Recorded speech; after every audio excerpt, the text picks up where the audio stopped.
নমস্কার, আমি ডক্টর সুখময় বারিক, কনসালটেন্ট অবস্টেটিশিয়ান অ্যান্ড গাইনোকোলজিস্ট। আজকে আলোচনার বিষয়বস্তু ফিটাল মুভমেন্ট। যে কোনো মা যখন প্রথম বেবির মুভমেন্ট ফিল করেন তখন সেটি তার কাছে সবথেকে আনন্দদায়ক মুহূর্ত।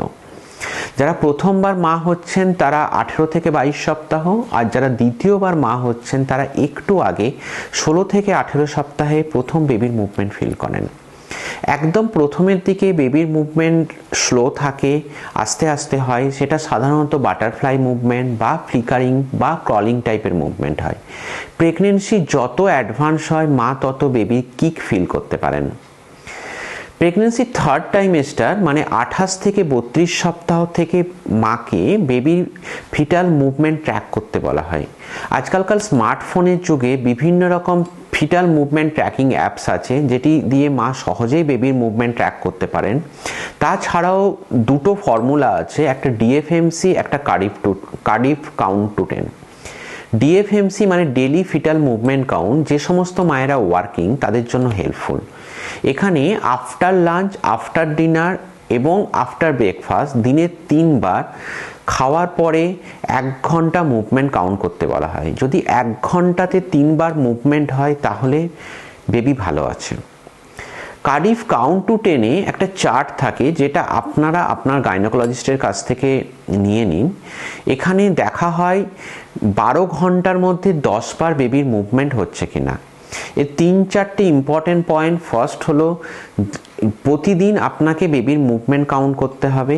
সেকেন্ড হচ্ছে বেবির মুভমেন্ট কাউন্ট প্রতিদিন একটা ফিক্সড টাইমে করতে হবে।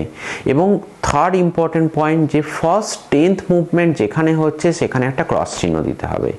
ধরুন আপনি 9টার থেকে বেবির মুভমেন্ট কাউন্ট করছেন, তো 9টার থেকে আপনি নিজে মনে 1 2 3 করে গুনবেন। যেখানে 10th মুভমেন্ট হবে সেটা যদি একদিন 10টা হয় তাহলে 10টার ঘরে ক্রস চিহ্ন, পরের দিন যদি সেটা 11টা হয় তাহলে 11টার ঘরে একটা ক্রস চিহ্ন দিতে হবে।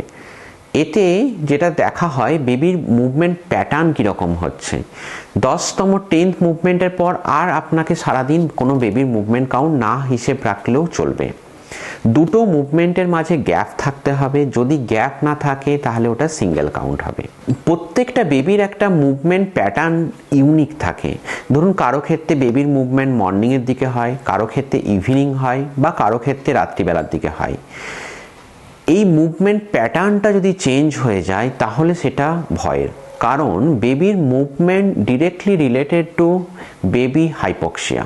তার মানে বেবির যখন পুর অক্সিজেন সাপ্লাই যায় তখন বেবির মুভমেন্ট স্লো হয়ে যায়, মুভমেন্ট প্যাটার্ন চেঞ্জ হয়ে যায়। এখন বেবি যদি মুভমেন্ট প্যাটার্ন চেঞ্জ হয়ে যায় বা বেবির মুভমেন্ট স্লো হয়ে যায়, কি করবেন? ফার্স্ট অফ অল প্যানিক হবেন না। যে কোনো গরম জাতীয় তরল, যেমন গরম দুধ বা গরম জল খান, বা কোনো মিষ্টি জাতীয় খাবার খেতে পারেন। সেটা চকলেট হতে পারে বা মিষ্টি হতে, বা যে কোনো অল্প মিষ্টি হতে পারে। খেয়ে বাঁ দিকে সাইড ফিরে শোন। 1 থেকে 2 ঘন্টা বেবির মুভমেন্ট দেখুন। যদি বেবির মুভমেন্ট হয় তাহলে আপনার বাচ্চা ভালো আছে, প্যানিক হওয়ার কিছু নেই। যদি বেবির মুভমেন্ট 1-2 ঘন্টাতেও ফিল করতে না পারেন তাহলে আপনার গাইনোকোলজিস্টের সাথে কন্ট্যাক্ট করুন। তাহলে থার্ড ট্রাইমেস্টার অনওয়ার্ডস বেবির মুভমেন্ট খুব ভাইটাল ইস্যু। কাজেই বেবি থার্ড ট্রাইমেস্টার অনওয়ার্ডস বেবির মুভমেন্ট ট্র্যাক করুন। যদি বেবির মুভমেন্ট প্যাটার্ন চেঞ্জ হয় বা বেবির মুভমেন্ট স্লো হয়ে যায় তাহলে আপনার গাইনোকোলজিস্টের সাথে কন্ট্যাক্ট করুন।